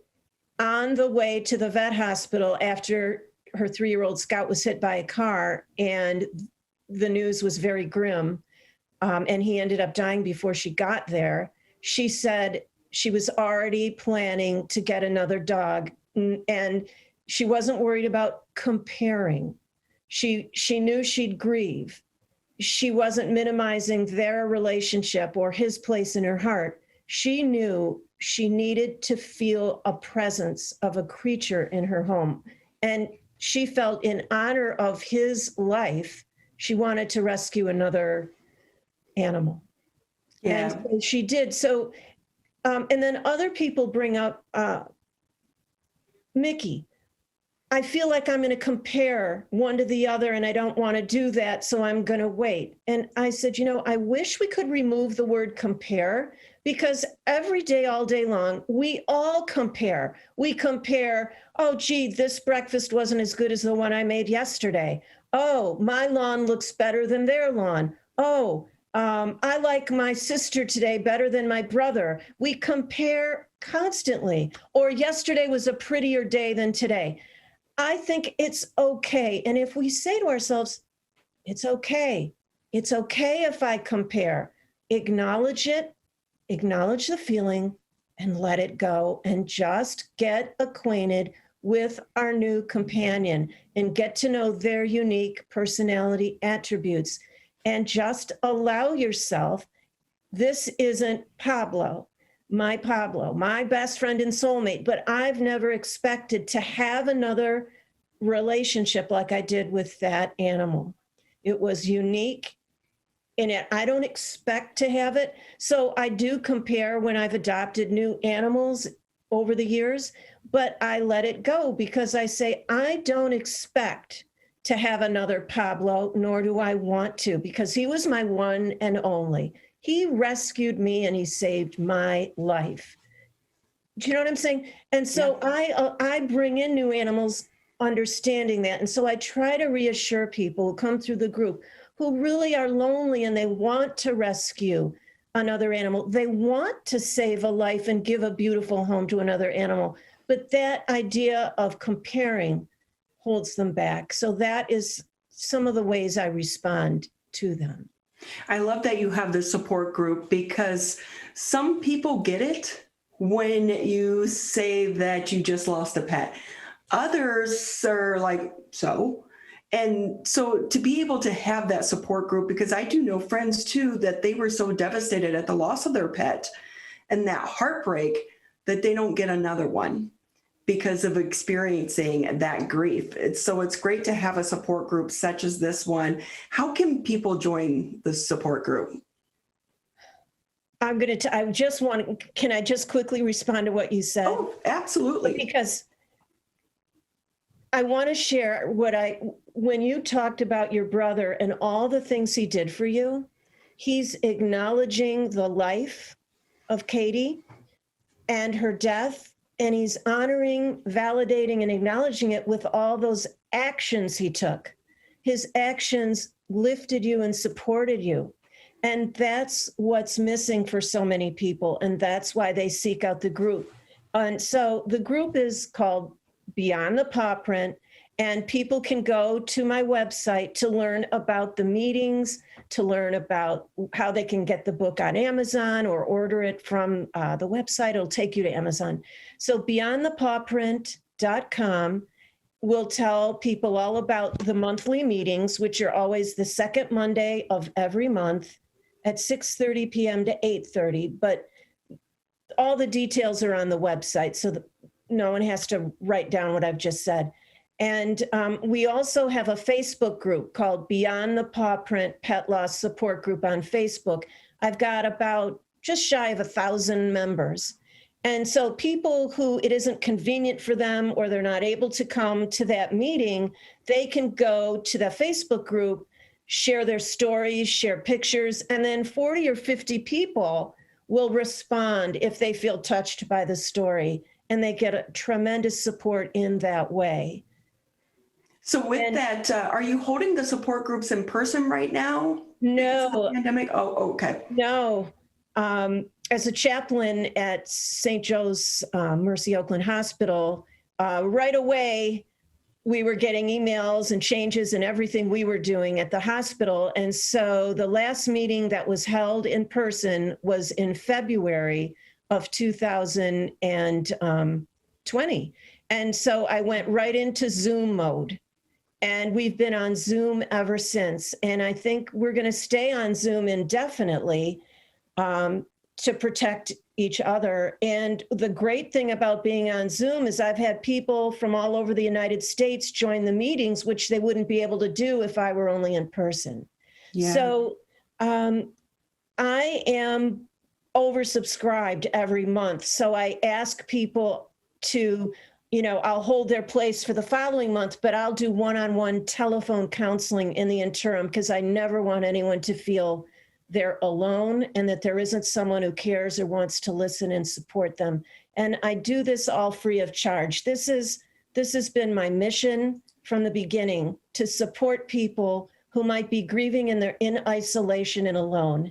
And I don't want that to happen. I want people to know they're not alone. Their grief is real. Support is available, and healing is absolutely possible. And it's best done in a community of supportive, like-minded people, or if we're lucky enough to have a loving brother or other sibling or relative like your brother who gets it and joins us on our journey without saying anything. His actions speak so loudly that he validated the life and the loss of Katie. Yeah, it's so with that, Trixie Dixie, I'll get a cookie. You can meet her. She's very treat trained. Hi, Trix, come here. Come to mama. Come to mama. Come on. You want to meet? Let's see. Oh, wait. Oh. I don't know. She's so big, but she's like, look. Okay, sit. Okay. She's like, not going to make an appearance yet. Oh, no. But she definitely, they fill your house. She's been a total different dog and a little bit challenging, but they fill your life and your hearts. They don't replace the other ones. Exactly. But they definitely help the healing process. And thank you so much for doing this and acknowledging the importance of pets and what the role that they play in our lives and in our hearts. You're so welcome. I'm just glad that whoever all your viewers are will learn that support is available and that they can reach out. Thank you so much. You're so welcome. The book is Tales from Beyond, the Paw print. It's a beautiful book, although I will say I got teary-eyed in a couple places and had to put it down for a little bit. But again, Dr. Mickey Golden Moore, she's the founder and facilitator for Beyond the Paw print pet loss support groups. We appreciate your time today. Thank you so much. We'll be right back after this break on the Megacast. Can I ask you a question? Why'd you get vaccinated? I'd like to go to these school dances and spring break to have fun. I want to be in person for college next semester. I want to get out of this pandemic. I wanted to protect the people around me. Why did you get vaccinated? Because I'm really looking forward to hanging out with my friends. I just want to go to a show, dance around, not have to worry about anything, feel like I'm free again. So we can not miss out on the best years of our life. How does marijuana affect the teen brain? Our brains are still developing into our 20s. With regular use, marijuana can affect teen brain development. It can affect our brain's circuitry and blood flow and impair thinking, learning, and memory function, which could hold us back from reaching our potential. Don't let marijuana mess with your brain. Get the facts at michigan.gov/drug-free. Here's one more reason to get the COVID-19 vaccine. It's your shot to win. Anyone 18 years or older in Michigan vaccinated between December 1st, 2020 and July 30th, 2021 is now eligible to win millions in cash prizes, including $1 million jackpots and $50,000 daily prizes. And vaccinated students could win thousands in college scholarships. For eligibility details and to enter, go to mishottowin.com. Trevor Project is sharing how you can support LGBTQ youth who may be at risk. It's simple. Just show them that you care. C-A-R-E. Connect. If you noticed any warning signs of suicide from someone you know, reach out to them. Ask. Ask directly, are you thinking about killing yourself? It might be challenging, but talking about suicide is proven to reduce risk. Respond. If they open up to you about their suicidal ideation, honor that trust by responding with compassion and empathy. Empower. Talking openly is a great first step, but now you can empower them with the information and the support they need to improve their situation. Learn more about how you can show them you care and help prevent LGBTQ youth suicide. Visit trvr.org/care.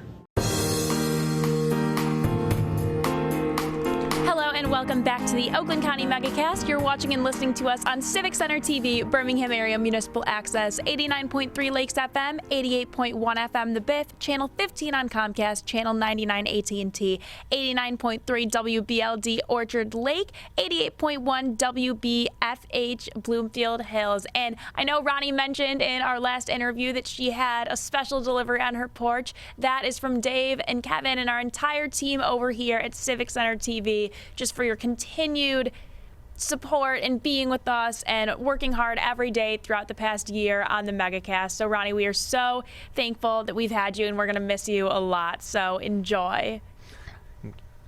But moving on to our next interview, we are now joined by Anna Sterner, who's the Director of Programs at the Michigan Science Center. So you have a super cool setup here, Anna. Tell us where you are. What's going on?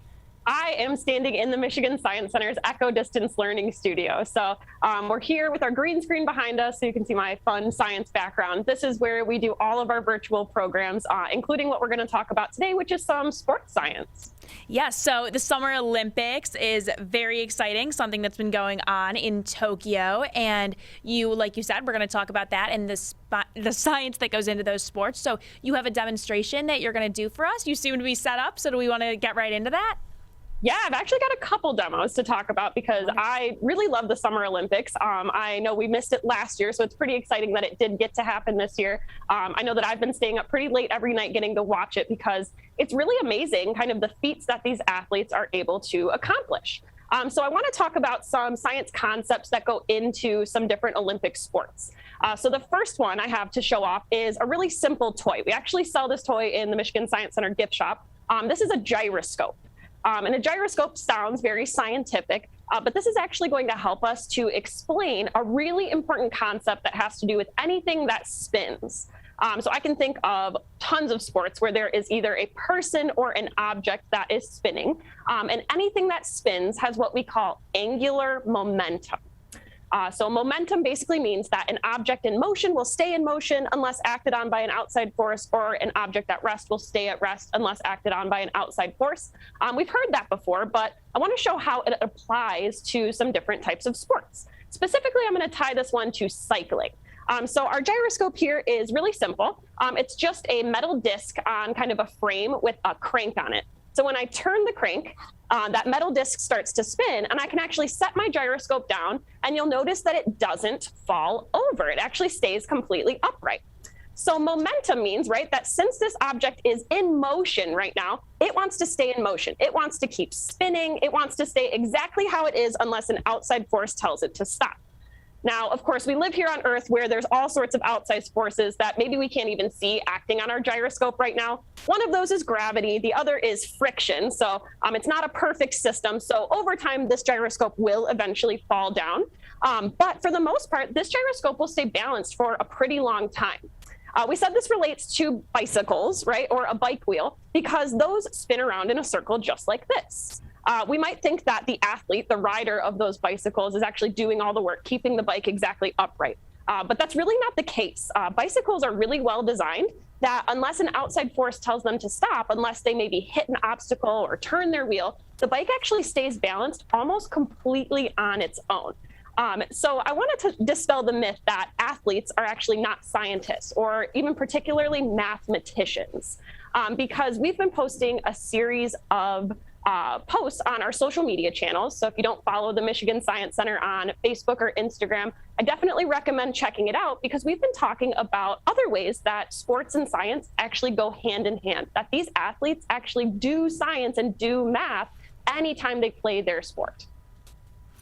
Well, that is very cool, because I feel like a lot of times we don't think about it like that. We're just watching them play their sport, and especially with seeing the Summer Olympics go on and all these different things that are going on, you're just enjoying to watch, but it's cool to get the perspective of something different. So what else do you have to show us? Well, we want to tie this back to a really unique experience that we actually have here at the Michigan Science Center right now. We have a brand new traveling science exhibit on our 4th level called Math Alive. Math Alive is all about finding math in unexpected places, places like extreme sports. So this exhibit talks about how you actually use math anytime you ride a snowboard, if anyone out there is a snowboarder, or if you've ever ridden a mountain bike or a skateboard.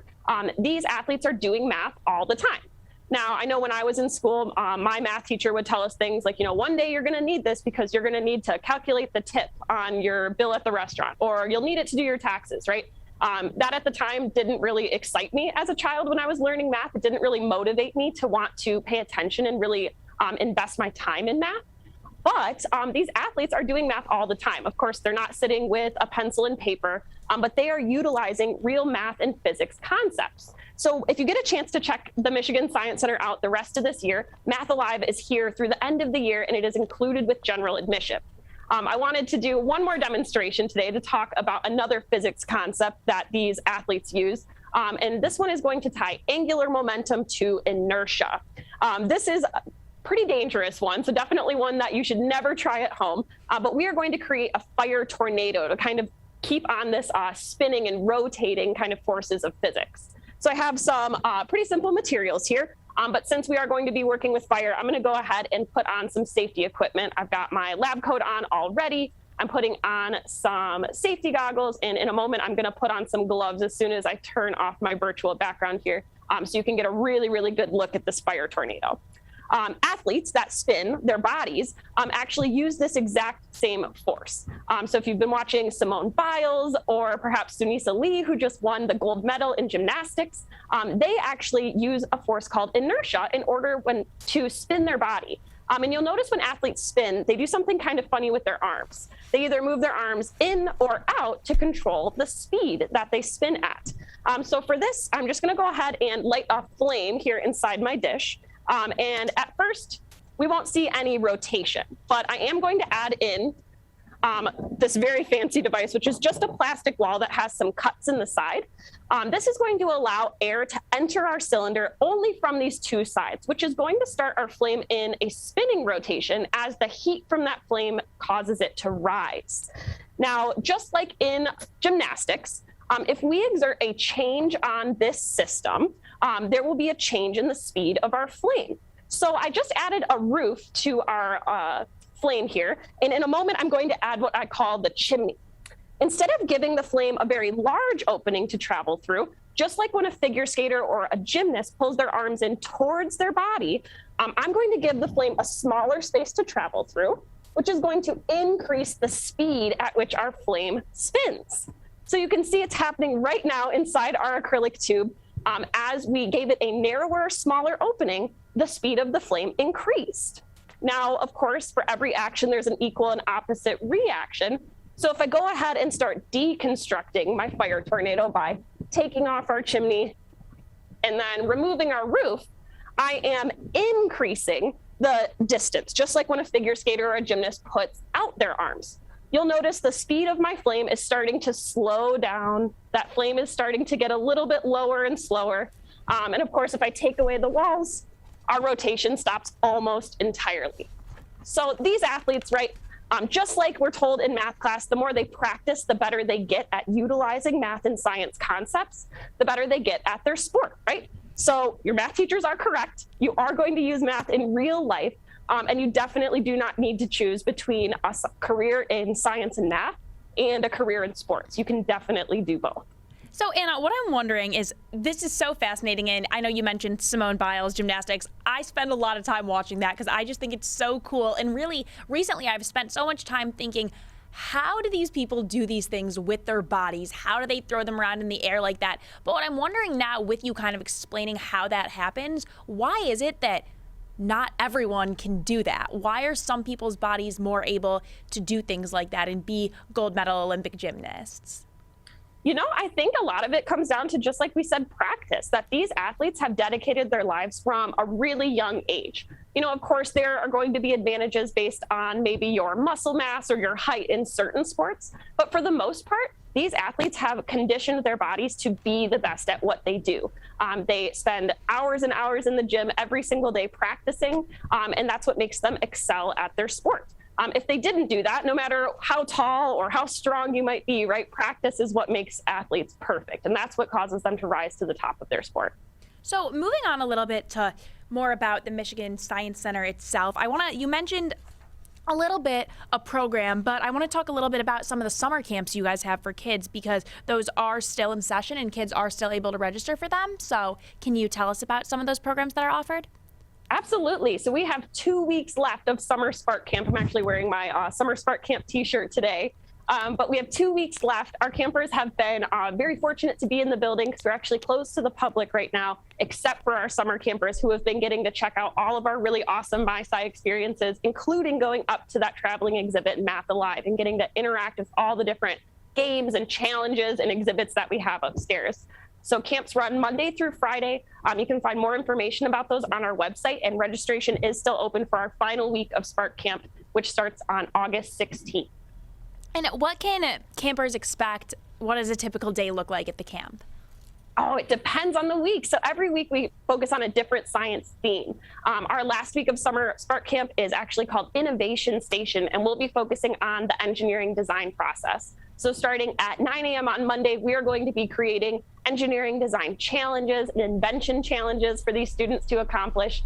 Every day we do a series of activities. We see Michigan Science Center shows in our various theaters, and those students are able to interact with their educators, learn some cool science concepts while they're here. And of course, we have lots of stuff that they get to take home, especially that week, since we'll be focusing so much on inventing and engineering. I know they're going to make some really cool stuff. Definitely. And what's the age range of kids that participate in the camps? We are looking for 1st through 5th grade campers this summer. So if your student is entering the 1st through 5th grade this fall, you can definitely check out our website and register your camper for that last week. I'm obviously not in that age range. What are some other ways that older, not necessarily old, but people that are above 5th grade can get involved with the Michigan Science Center? Great question. We like to say that our mission here at MySci is to inspire curious minds of all ages. I know that I certainly did not stop doing science once I exited the K-12 school system, or even after I graduated college. Like we said, we're doing science all the time. And even if you haven't chose a science career, the Michigan Science Center is a super fun place to just stay active in your learning. So definitely visit the Michigan Science Center. You can find packages for tickets on our website, but we also offer a variety of virtual programs as well, which you can tune into through our Facebook or our YouTube channel.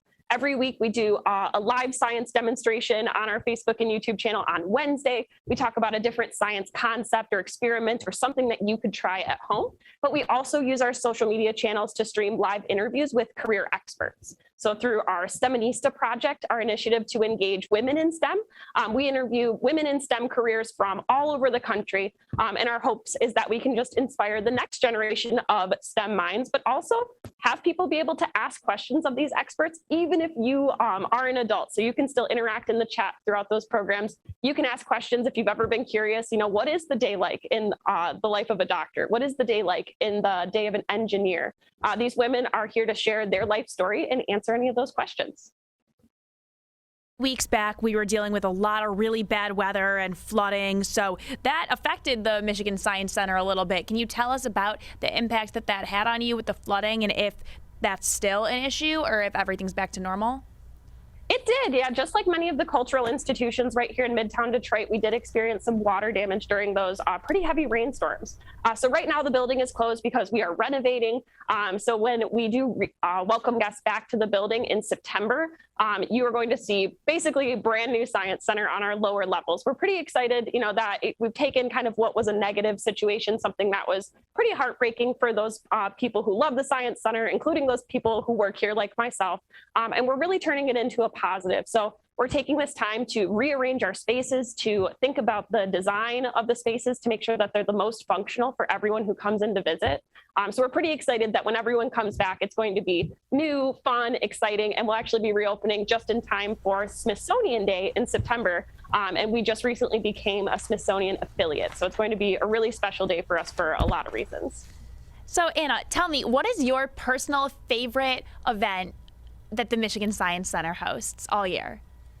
My favorite time of year here at the Michigan Science Center is Halloween. I think Halloween and science, just for some reason, they both have that draw to them. We do a lot of ooey gooey, slimy science around that time of year. We do some really big pumpkin carving explosion experiments. And so it's really the time of year where I get to pull out all the stops, kind of flex all of my science skills. I get to make a mess. I get to blow some stuff up. I get to wear a costume to work and see people who visit the Science Center wearing a costume to work all at once. So it is just my absolute favorite time of year because it's just so much fun. It's my favorite holiday and we get to do so much cool stuff here. And did you always know that you wanted to pursue science, or what inspired you to take this route? I didn't. When I was young, I think that I just had a natural science mind. I like to thank my dad for that because he's one of those people who would just take things apart, put them back together, and was always encouraging me to do the same. So I like to thank him for that spark. And I also like to thank my family for taking me camping so much, because I think really my way into STEM, my path, really had to do with my love of the outdoors and nature. So I spent a lot of time outdoors as a child. I spent a lot of time thinking about plants and animals and what impacts those have on the environment and how people impact those things too. So when I chose a STEM career, I really wanted to focus on those things. And then I found out that I had a passion for talking about those things with other people, which is really how I found my career here in science communication. That is fantastic. And these demonstrations that you've shown us and all the information you've shared with us has been so cool, because I'm not a science expert. I don't think most of us around here are. So it's definitely cool to be able to talk to someone like you who is and lives and breathes this every day. Just a couple more minutes before we have to let you go. Is there anything else you want to share with us about the Michigan Science Center, about sports, anything we haven't touched on?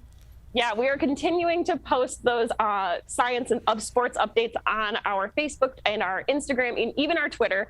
So if you don't follow us yet, give us a follow, because the Olympics are not over yet. But we love to just keep people in tune with the science that's happening all over the world. And following us on our social media pages is the best way to stay connected to all of our exciting upcoming events. When we announce things like community free days, where we have access or are allowed to provide access to the Science Center to the community for free. Following following us on social media or signing up for our newsletter is the best way to find out about those things first. Well, fantastic. We will definitely stay tuned for all of that. Thank you so much again, Anna Sterner, the Director of Programs at the Michigan Science Center. We are going to take a quick break here on the Oakland County Megacast and be right back for our last guest of this week.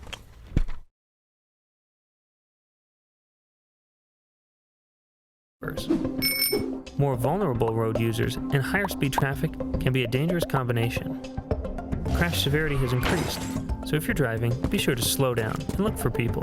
There's no need to speed. If you're biking, ride with traffic. If you're walking, avoid stepping into the road if possible. If you have to walk in the street, walk facing traffic. Learn more at walkbikedrivesafe.org.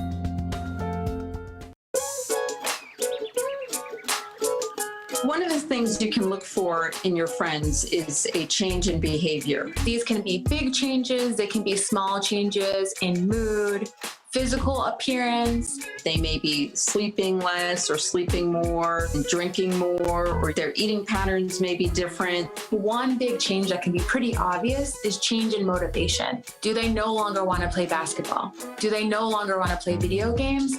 Now that we're spending more time online and in virtual settings, it's really important to pay attention to the language that your friend is using and the words they're using to communicate. So when we text our friends, are they taking longer amounts of time to respond? Are they not responding at all? You don't have to be an expert to try to recognize these signs. The second that you feel it in your gut and that you're concerned, that's the second to have the conversation and open the door to what might be going on. Whatever gets you talking. Thank you for taking time out of your Friday to join us here on the MegaCast. Just about 20 minutes left here in the Friday edition of the show.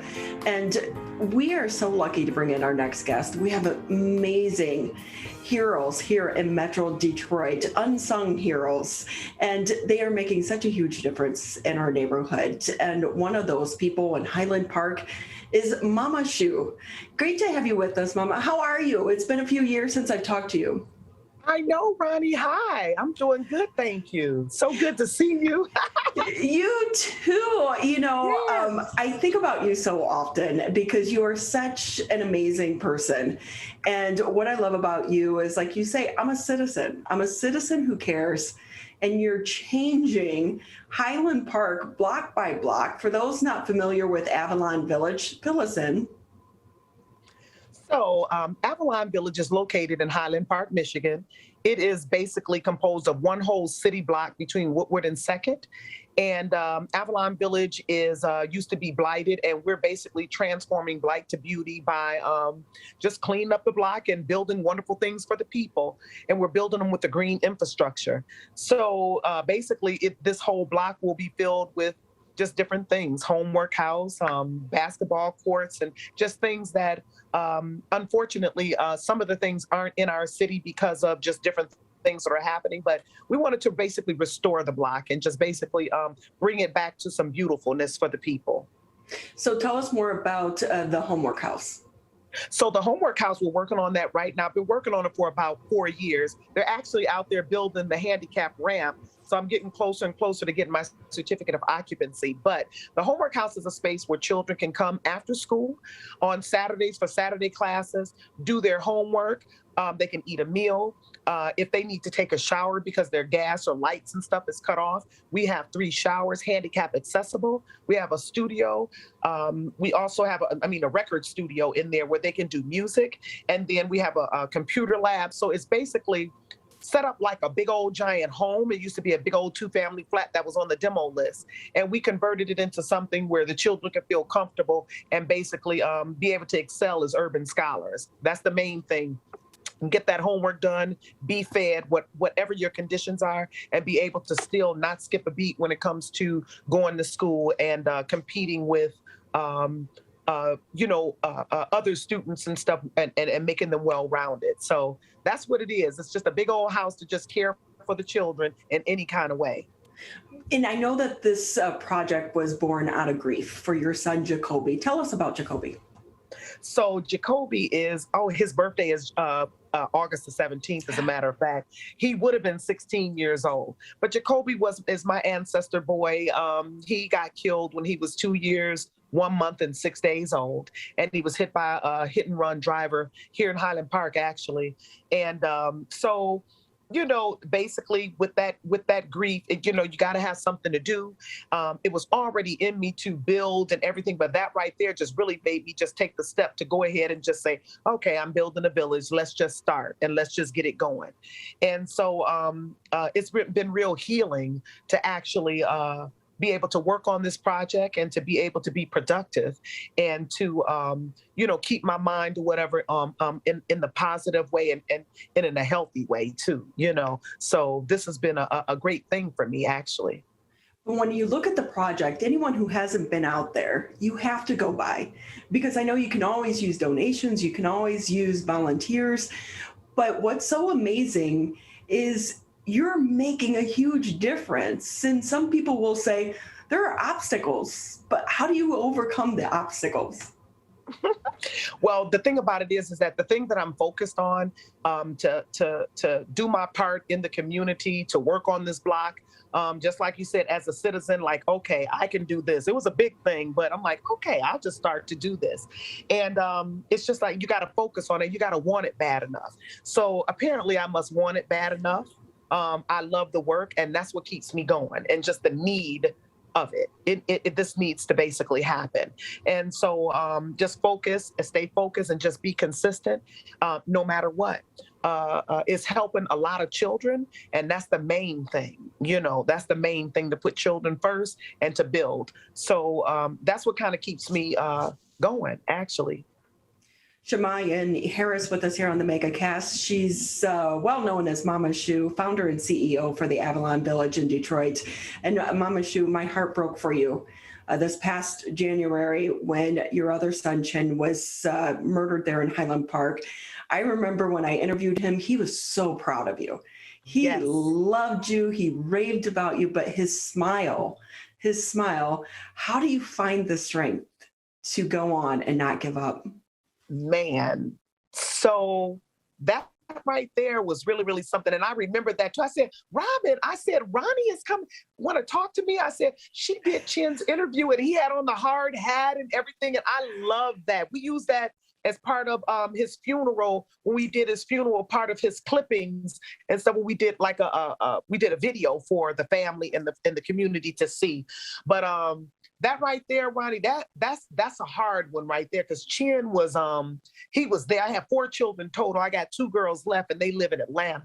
And Chin was just like my partner, you know, security, just my protection there. And then he was becoming a man, helping to build the village and doing his part and everything. And it's just devastating that I don't have his energy around anymore, but physically, but I still do. And basically, Chin's energy has taken it to another level.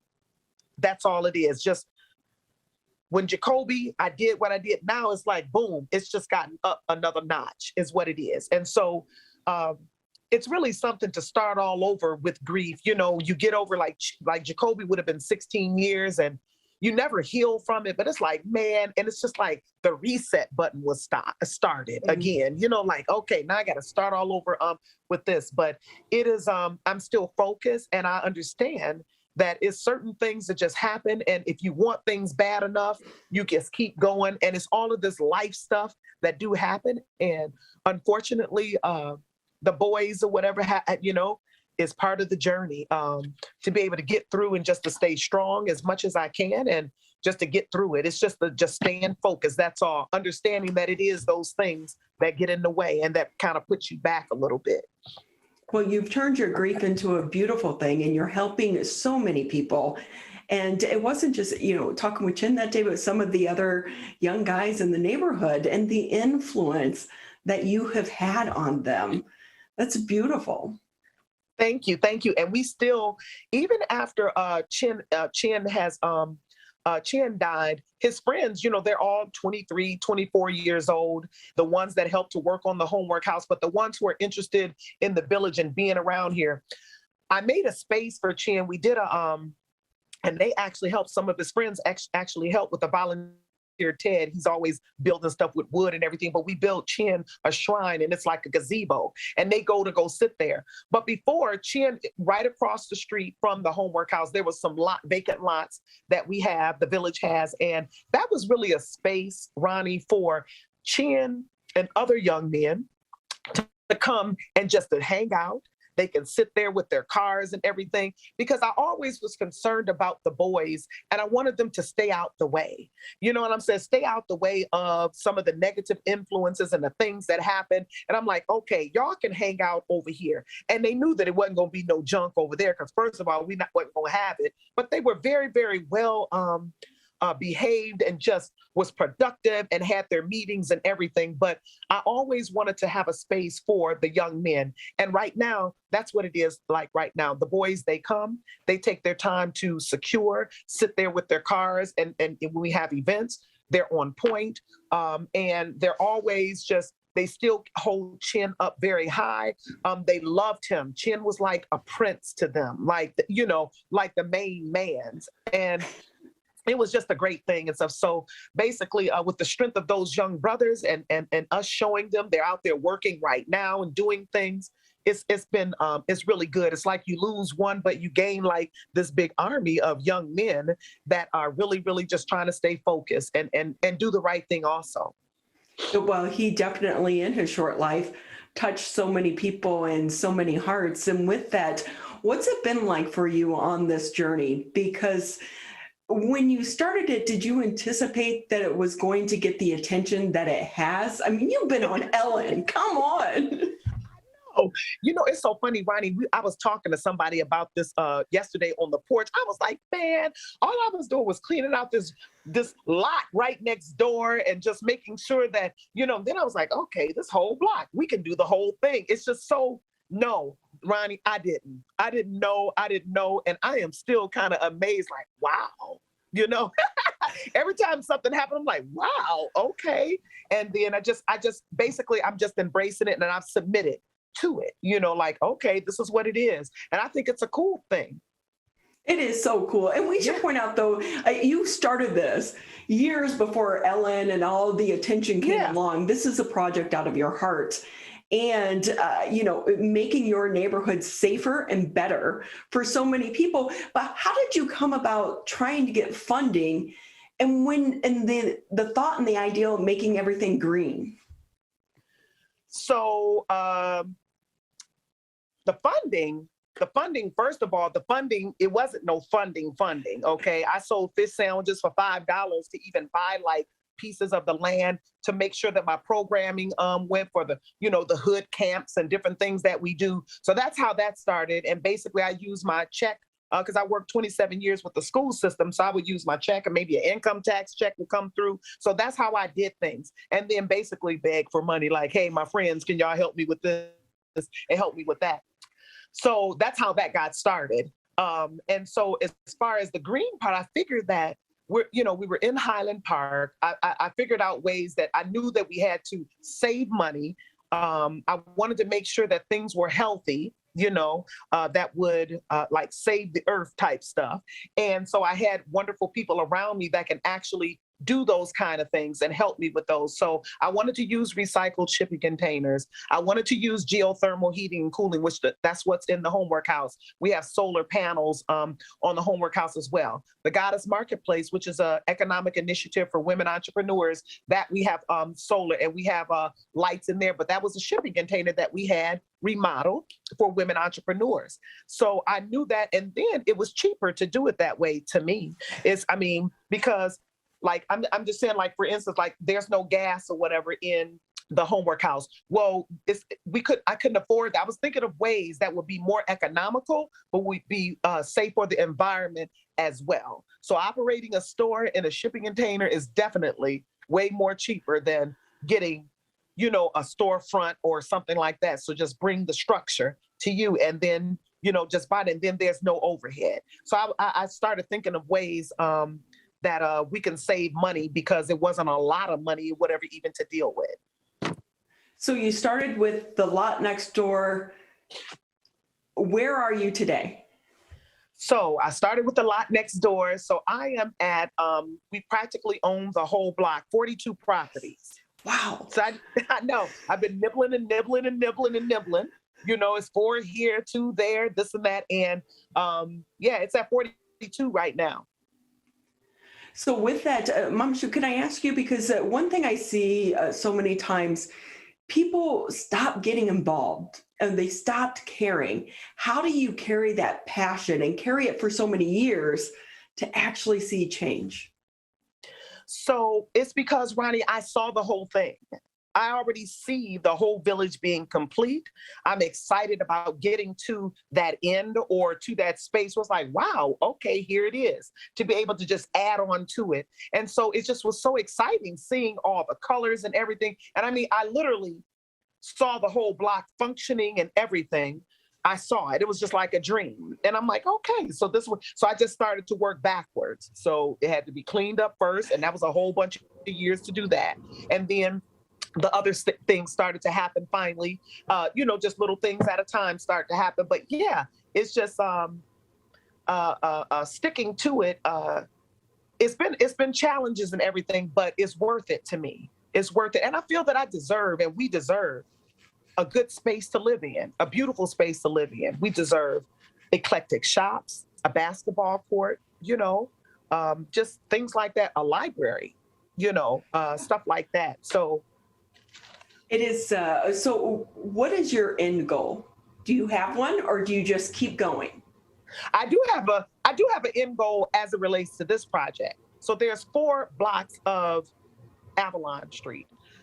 The first block is the downtown, okay, because it's actually slated in our master plan here in Highland Park to be mixed use. And I didn't know that. Intuitively, it just happened. I was like, okay, I want to put this, this, and this, but it just so happens that this block allows for that kind of action. So I'm like, bet I was in tune with that. The next 3 blocks, what I want to do is that to transform that block down near to beauty by putting an urban garden on each of the blocks, as well as a family space like a playground. The other spaces to build housing on that block, housing that folks can afford, and do that all the way down. And then there's one little small block going across Hamilton. But that's my end goal. And I figure maybe about 10 years, maybe I'll be able to do that. So I want to build the downtown of it first, and then we're just spreading. So with that, I know that it takes a village and it takes a lot of people. And even if you don't live in Highland Park, you don't live in a nearby community, this impacts all of us. And I know that when I give and I volunteer, I get more out of it than the people I'm helping. So how can people get involved if they want to? They can get involved a couple of ways. First of all, they can make a donation if they'd like to go to the avalonvillage.org and go to our website. They can also send us an email if they want to volunteer or have resources that can connect us to help us to make what happened that we're making happen over here happen.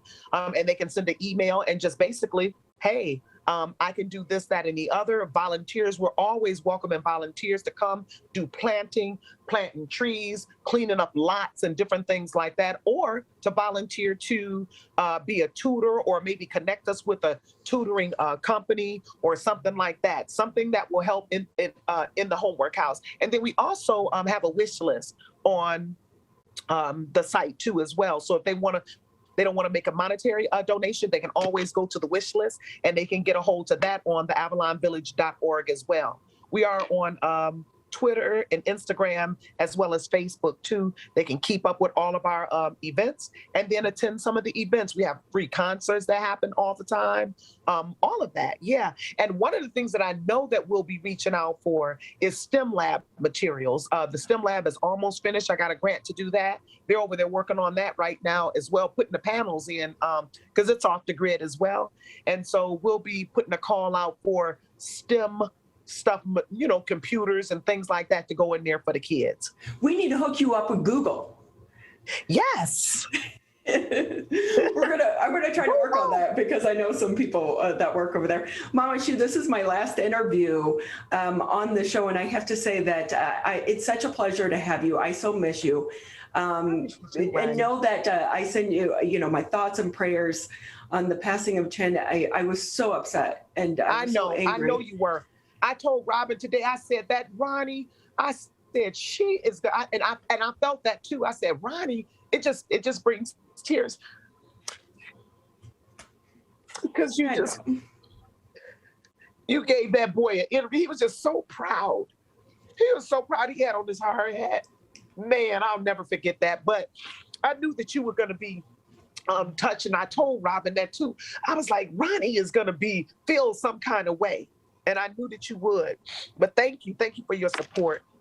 Yeah, well, thank you for all that you do. And again, he was so proud of you. He absolutely loved you. That smile. But I want to say thank you so much. And also to all the people there at Civic Center TV. It's been a tough ride here for this show that's been 1.5 years in the making. It was only supposed to be for a couple weeks. I want to say thank you for allowing me to be a part of it. Larry, Jake, Kelvin, you're new, Tyler, of course, Dave Scott, Erica, thank you everyone for including me in the Megacast. And I appreciate the flowers and the champagne. Ooh. So as of right now, it's noon. As of right now, I'm self-employed. So I'm going to go pop the champagne. So thank you so much. Congratulations, Ronnie. Thank you. Bye-bye. Bye-bye. Keeping Greater West Bloomfield connected during the coronavirus pandemic. 89.3 WBLD Orchard Lake, West Bloomfield. Keagle Harbor, Sylvan Lake. 89.3 Lakes FM.